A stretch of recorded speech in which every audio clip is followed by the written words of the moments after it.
अस्सलाम वालेकुम।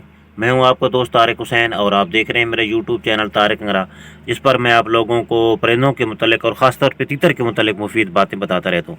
अच्छा दोस्तों, आज की वीडियो में मैं आप लोगों को मुख्तसर सी वीडियो में ये बताऊंगा कि अक्सर ऐसा होता है कि हमारा एक परिंदा बीमार होता है तो फिर लाइनें ही लग जाती हैं। एक मर गया, दूसरा मर गया, फिर 2 दिन बाद तीसरा मर गया, तो इस तरह की लाइनें ही लगती जाती हैं।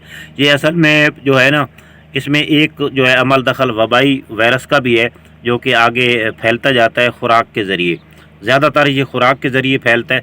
तो इससे बचने के लिए आपने क्या करना होता है, जिस तरह ये मेरे देख रहे हैं आप तीतर के बच्चे हैं, तो इनमें भी वो मसला पैदा हुआ है। एक भाई के साथ डील की तो उसने आधी पेमेंट मुझे सेंड कर दिया और फिर आधी जो है उसने कहा कि मैं गाड़ी वाले को दूंगा। लेकिन इस तरह मैं करता नहीं हूँ, लेकिन ये ज़िंदगी में पहली मरतबा किया।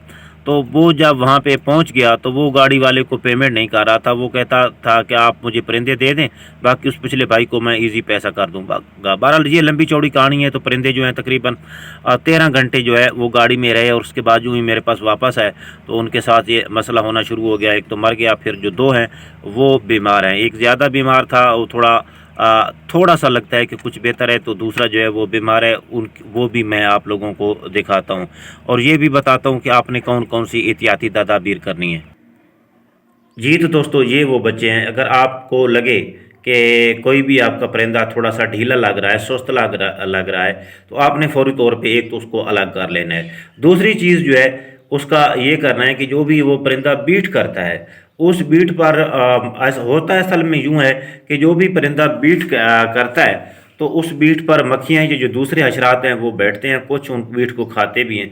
तो वो फिर अपनी टांगों के साथ दूसरे अपना जो है ना, दूसरे बर्ड्स उनके खाने वाले या पानी पीने वाले बर्तन में फिर वो मुंतकिल कर देते हैं। तो वो फिर आगे उनमें भी वो आना शुरू हो जाते हैं। अक्सर जो वायरस होता है वो इस तरह का होता है कि वो एक परिंदे को जब लगता है तो वो ज़्यादातर खुराक के ज़रिए दूसरे को जाता है। तो बहरहाल ये अब एक तो काफ़ी हद तक कवर हो गया है। एक है इंशाअल्लाह, इसकी मैं ट्रीटमेंट कर रहा हूँ, ये भी इंशाअल्लाह सेट हो जाएगा। लेकिन आपने इस चीज़ का ख्याल करना है कि जब भी कोई परिंदा बीमार हो उसको फौरी तौर पे अलग करके उसकी ना सिर्फ ट्रीटमेंट शुरू कर देनी है, बल्कि उसकी जो बीट है, उसका कोई भी बीट है या वो कोई पानी गिराता है या उसके मुंह से कोई भी अगर कोई चीज़ निकलती है तो उसको आपने फौरी तौर पे ना गड़े में जो है ना वो दबा देना है या उसको रिमूव कर देना है, ताकि उस पर कोई भी अशरात वगैरह जो है ना वो ना आ सकें। तो मिलेंगे अगली वीडियो में, उस वक्त तक के लिए अल्लाह हाफिज़।